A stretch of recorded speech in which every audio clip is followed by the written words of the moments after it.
Bonjour, nous sommes en 2013, nous sommes dans le site docteurangélique.free.fr, un site consacré à la connaissance de la théologie à travers le grand docteur saint Thomas d'Aquin. Et cette série de vidéos servira d'introduction pour apprendre à lire l'Ancien Testament. On dit que la Bible, c'est le livre le plus acheté au monde. C'est certainement vrai, mais c'est aussi probablement le livre qui est le moins lu au monde. En effet, ceux qui veulent se lancer dans la lecture de la Bible comme ça sont très vite bloqués. À la rigueur, ils liront le livre de la Genèse parce qu'il y a des histoires, des récits. Et très vite, ils seront confrontés à deux obstacles. Premièrement, dans le livre de l'Exode, à des commandements venant de Dieu extrêmement féroces. Ils seront surpris, ils se diront « mais qu'est-ce que c'est que ce Dieu qui commande des génocides, qui traite aussi mal les femmes ?» Et ensuite, le deuxième obstacle, s'ils ont franchi celui-là, eh bien ce sera le fait d'affronter le Lévitique. Ça veut dire la série des codes civils établis par Moïse. Lire un traité de loi, c'est quand même quelque chose de pas très facile. Et donc, en général, on s'arrête là, on ne va pas plus loin. Eh bien, cette série de vidéos, elles sont faites à la lumière de saint Thomas d'Aquin et donc de ce que pense l'Église catholique. Elles sont faites pour aider à franchir ces deux obstacles et pour aller jusqu'au bout de la lecture de la Bible. Il y a en effet quelques petites notions à savoir, à connaître, avant de se lancer dans le livre, sinon on ne franchit pas les obstacles que j'ai indiqués. Et la première chose à savoir, c'est celle-ci. La Bible, l'Ancien Testament, c'est un livre qui raconte une histoire sainte. Ça veut dire qu'elle n'est pas à prendre comme un livre où la perfection de la parole de Dieu, de ses commandements, est donnée dès le départ.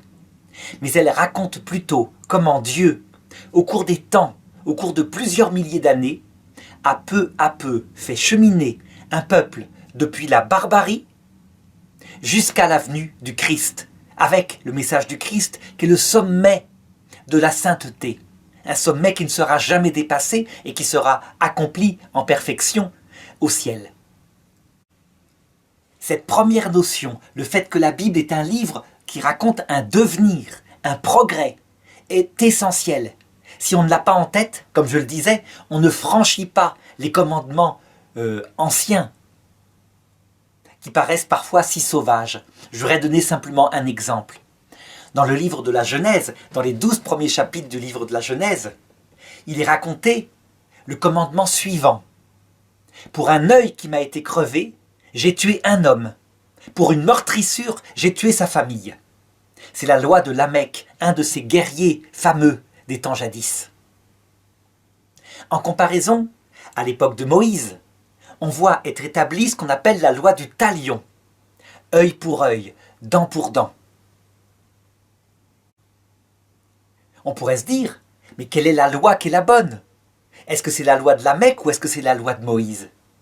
Eh bien, en réalité, c'est deux codes de loi qui passent de la vengeance sauvage à la justice stricte, mais aussi bête. Il faut bien le dire.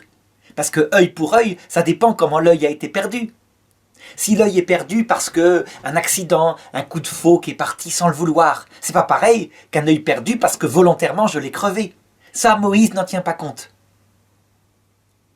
Tout au long de la Bible, dans la suite, on verra ces commandements encore s'affiner et évoluer, jusqu'à ce que Jésus, dans les commandements nouveaux, dise ceci. Vous avez entendu dire aux anciens, œil pour œil, dent pour dent. Eh bien moi je vous dis de ne pas répondre à vos ennemis. Si quelqu'un te frappe sur la joue droite, tends la joue gauche. Attention, ce texte-là, certains le prennent matériellement. En réalité, lorsque Jésus reçoit une gifle de la part du serviteur du grand prêtre, lors de sa condamnation au Sanhédrin, il ne tend pas la joue gauche. Il dit au contraire au grand prêtre, « Si j'ai mal parlé, pourquoi me frappes-tu » Ce qui veut dire qu'il faut apprendre à lire aussi ces paroles de Jésus et pas les prendre matériellement comme ça, mais selon leur sens spirituel qui signifie ne pas avoir de haine pour celui qui nous a fait du mal. Eh bien, ce simple exemple que je vais multiplier dans les autres leçons, avec plein d'autres cas, comme par exemple la place de la femme, la conception que l'Ancien Testament a de la vie après la mort, la conception que l'Ancien Testament a de la nature humaine, etc. Eh bien, à chaque fois, on trouvera la même chose. Il y a un progrès, une révélation progressive. Si on a ça en tête, alors tout devient simple. Le commandement de la Mecque, le commandement de Moïse avec la loi du talion ne sont pas des commandements définitifs. Et pourtant, ils sont révélés par Dieu. Non pas pour dire qu'il faut les appliquer, mais pour montrer comment, peu à peu, il a su faire passer l'homme à une plus grande finesse, dans un devenir progressif. Je dirais que admettre ce devenir, c'est quelque chose qui est essentiel même pour comprendre comment fonctionne un être humain actuellement. L'Église catholique, par exemple, elle donne des commandements qui sont des sommets à atteindre, comme par exemple aimer ses ennemis, prier pour ceux qui font du mal, c'est bien le commandement de Jésus. Mais l'Église catholique, elle admet aussi qu'on puisse progresser. Lorsqu'elle est confrontée à des situations où des hommes se vengent, comme par exemple en Corse, où la vendetta existe encore, tout son travail progressif sera petit à petit de faire passer ça à la justice civile. Donc on le voit, tout cela parle de l'homme et n'est pas du tout périmé. C'est à cause de ce devenir qu'on parle d'un ancien testament, ça veut dire d'une alliance ancienne, avec les hommes dans un état qui était en progrès, qui était provisoire, et qu'on parle d'un nouveau testament, la perfection de ce que Dieu demande et demandera pour l'éternité. Alors pour bien montrer comment fonctionne la lecture de l'Ancien Testament, je voudrais la comparer avec le regard que portent sur la Bible les musulmans.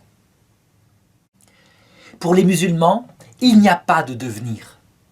Le commandement de Dieu, c'est le Coran qui tombe du ciel, c'est-à-dire le commandement unique et perpétuel d'une soumission humble, comme des serviteurs à la loi de Dieu.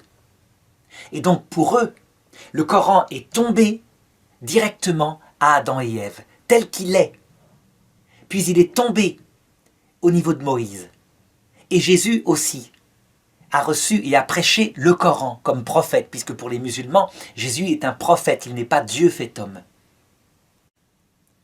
En conséquence, lorsqu'on parle aux musulmans, ils disent « Regardez, vous changez vos écritures. Il y a des choses qui sont périmées, puis des choses qui les remplacent, etc. » Et ils insistent pour dire « C'est donc que la Bible a été falsifiée. » Et d'autre part, le Nouveau Testament, où on voit des commandements qui sont profondément mystiques, qui commandent un amour d'amitié pour Dieu comme à égalité. Eh bien, il a été lui aussi falsifié par les disciples de Jésus, qui ont tellement admiré Jésus, que de sa prédication, qui était l'islam, ils en ont fait une espèce de prédication impossible à vivre, une espèce de mystique de l'amour d'amitié avec Dieu. Du coup, dans cette logique-là, les musulmans disent que lorsque la Bible dit que des prophètes péchaient, par exemple que le roi David commit un adultère avec Bethsabée et fit même tuer son mari pour pas que ça se voie, que le roi Salomon eut 1000 femmes et qu'il adora leurs idoles, eh bien pour eux, c'est quelque chose qui est impossible. C'est une preuve de la falsification de la Bible, puisque des prophètes comme David, comme Salomon, ne peuvent pas avoir péché. Donc on le voit, les musulmans ont un regard sur la révélation biblique qui est non pas à travers le temps avec un progrès, mais qui est vertical. C'est possible de leur faire comprendre que l'Ancien Testament est bien révélé comme une parole qui révèle le progrès de l'homme et non pas comme un commandement définitif.